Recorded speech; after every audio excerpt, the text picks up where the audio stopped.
আজি বহু দিনৰ মূৰত সৰুকৈ এটা ভিডিঅ' লৈ আহিছোঁ আপোনালোকৰ বাবে। দেখি চাগে গমেই পাইছে কেনেকুৱা ধৰণৰ ভিডিঅ' হ'ব।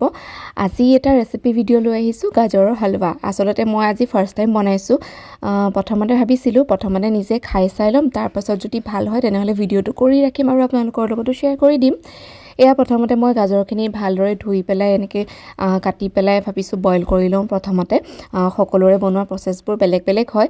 ইফালে ভিনিয়েকে খুলখালিয়েকৰ লগত মানে কিবা জমনি কথা পাতি আছে, সিহঁতৰ কথা শুনি ময়ো এইখিনি পূৰা কাটি ল'লোঁ ধুনীয়াকৈ। আৰু কাটি পেলাই ভাবিছোঁ নাই এইখিনি প্ৰথমতে বইল কৰি লওঁ, সেইকাৰণে কুকাৰতে দি দিলোঁ এনেকৈ কাটি পেলাই 2টা চিটি অহালৈকে বইল কৰি ল'ম। আচলতে কোনোবাই হয়তো ৰুকি পেলাইও এনেকৈ পিহনাত বনোৱা মই দেখা পাইছোঁ, কিন্তু মই আজি এনেকৈ বনাইছোঁ, মানে মোৰ ষ্টাইলতে বনাইছোঁ। এয়া দেখিছেনে মোৰ গাজৰখিনি একদম ধুনীয়াকৈ বইল হৈ গৈছে আৰু এইখিনি এতিয়া মই ধুনীয়াকৈ একদম পিটিকি ল'ম। এনেকৈ পিটিকি পেলাই হালোৱাখিনি বনাবলৈ লৈছোঁ, কাৰণ প্ৰথমবাৰৰ কাৰণে বনাইছোঁ যে এনেকৈ মোৰ সহজ যেন লাগিলে, সেইকাৰণে এনেকৈ বনাইছোঁ। এতিয়া মই গৰম কুকাৰটোতে অলপমান দিছোঁ ঘি, আৰু ঘিখিনি দিয়াৰ পিছতে মই ইয়াতে দিম ড্ৰাই ফ্ৰুটছখিনি।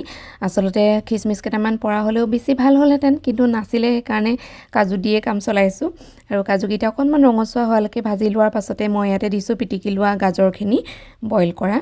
আৰু এইখিনি এতিয়া অলপমান সময়ৰ কাৰণে ভালদৰে ভাজি ল'ম।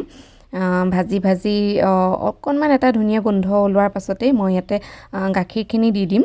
আৰু গাখীৰ মই আমুল তাজা ব্যৱহাৰ কৰিছোঁ, যিহেতু আমুল তাজা গাখীৰটো ডাঠ হয়। ইয়াতে আপোনালোকে ইচ্ছা কৰিলে কণ্ডেন্স মিল্ক বা পাউডাৰ গাখীৰ এনেকৈ এড কৰিব পাৰে, মই পিছে এড কৰা নাই।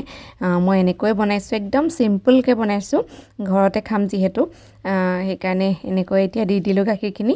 আৰু তাৰ পাছতে দিছোঁ কেইটামান খিচমিচ এনেকৈ অকণমান থেতেলি পেলাই দি দিছোঁ। আৰু মিঠাটো সোৱাদ অনুসৰি দিলেই হ'ল, যোনে যেনেকৈ খায়, মই তেনেকৈ এটা জোখমতে দি দিছোঁ। আৰু এইখিনি ভালদৰে দেখিছেনে গাখীৰখিনি একদম পূৰা শুকাই গৈছেগৈ, আৰু এতিয়া খাব পৰা হৈ গ'ল, এইখিনি ৰেডি হৈ গ'ল হালোৱাখিনি। প্ৰথমতে ভাবিছোঁ মানুহজনকে খাই চাবলৈ দিওঁগৈ কেনেকুৱা হৈছে, তেওঁ মোক ৰিয়েকশ্যনটো দিব, আৰু সেইকাৰণে তেওঁলোকে মই এইখিনি ৰেডি কৰি আছোঁ। নাজানো কি বা কয়, ভালেই হৈছে নে বেয়া হৈছে নে, ব'লকচোন তেওঁৰ মুখেৰে শুনো কেনেকুৱানো হৈছে খাবলৈ।